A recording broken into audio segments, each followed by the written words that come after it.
C'est une page d'évangile qui devrait nous faire du bien et à travers nous devrait faire du bien au monde. Vous avez remarqué un tout petit verset du De Profundis, le psaume 129, où nous avons dit « J'espère le Seigneur et j'attends sa parole ». J'espère le Seigneur et j'attends sa parole. Ça peut être une méditation pour toute la journée. J'espère le Seigneur, j'attends sa parole sur ce que je vis, sur ce qui m'inquiète, sur ce qui me tracasse, sur le monde. Quand j'écoute la parole du Seigneur, quand je suis attentif à ce qu'il dit, ma vie est toujours juste. Ma vie est toujours ajustée à lui. Cherchez un peu et faites cette expérience que lorsque le Seigneur vous donne sa parole pour une situation, sa parole est toujours juste et elle réalise ce qu'elle vous a dit. Je le disais au début du chapelet, j'étais complètement, mais bouleversé par une parole que je connaissais et qui m'a été redite dans une émission sur KTO, vous pouvez savoir où on m'a simplement rappelé que Dieu a tellement aimé le monde qu'il a envoyé son Fils unique. Pas pour le juger, mais pour le sauver. Je ne sais pas me détacher de cette parole. Ce qui m'habite, ce qui me préoccupe, c'est comment aujourd'hui être parole du Seigneur dans la réalité du monde dans lequel nous vivons. D'être parole du Seigneur dans l'Église, d'être parole du Seigneur dans nos relations entre nous, d'être parole du Seigneur sur le monde. Regardez un peu la parole de qui nous sommes sur le monde. Regardez un peu la parole de qui nous sommes sur les familles. Regardez un peu la parole de qui nous sommes sur l'Église.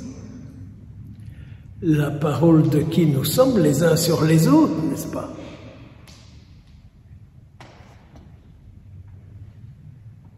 Parole de qui suis-je? Suis-je parole de Dieu? Alors je trouve que cette page d'évangile que nous venons d'entendre est tout à fait à propos. Il y a une tempête, mais il y a une fameuse tempête. Il y a une tempête dans le monde. Qu'est-ce que vous voulez? Mes voisins en font l'expérience, que ce soit mes voisins de droite ou mes voisins de gauche. Les gens que je rencontre sont victimes de tempêtes. Toutes sortes leur arrivent. Et qui dit à Jésus, réveille-toi? Qui aujourd'hui dit à Jésus, réveille-toi? Ça ne te fait rien de voir que des vies sont détruites? Ça ne te fait rien de voir que des vies sont abîmées? Ça ne te fait rien de voir que l'Église, qui est le signe de ta présence, ne l'est pas beaucoup, peut-être pas du tout? Ça ne te fait rien? Seigneur, réveille-toi. Il a fallu quelques disciples présents à l'intérieur du lieu où les vagues venaient pour tout détruire, pour le réveiller. Où sommes-nous? Je me mets derrière des protections pour ne pas être atteint, pour ne pas être blessé, pour ne pas être abîmé. Je me mets des protections. Où je dis à Jésus, là où tout est envahi par les vagues qui détruisent, j'irai et j'y serai pour te réveiller. J'irai et j'y serai pour te réveiller. C'est terrible d'entendre Jésus leur dire « Homme de peu de foi, homme de peu de foi, homme de peu de foi ». C'est encore actuel, cette parole de Jésus? Ou c'est simplement un petit souvenir? Il a dit ça il y a 2000 ans. Ou Jésus peut-il dire encore cela aujourd'hui? Ah, mais mon Père, pas dans notre paroisse, on s'aime bien, on se respecte, on s'entraide, on a le souci les uns des autres. Avant la messe, on s'embrasse, après la messe, on s'embrasse. Oh, si vous saviez, on se souhaite bonne journée, on se dit bonjour avant la messe, et après la messe, on dit merci d'être venu, bonne soirée. Comme au cinéma ou dans un spectacle.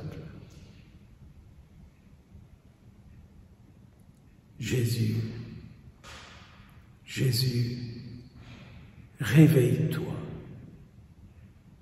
Seigneur, j'attends ta parole.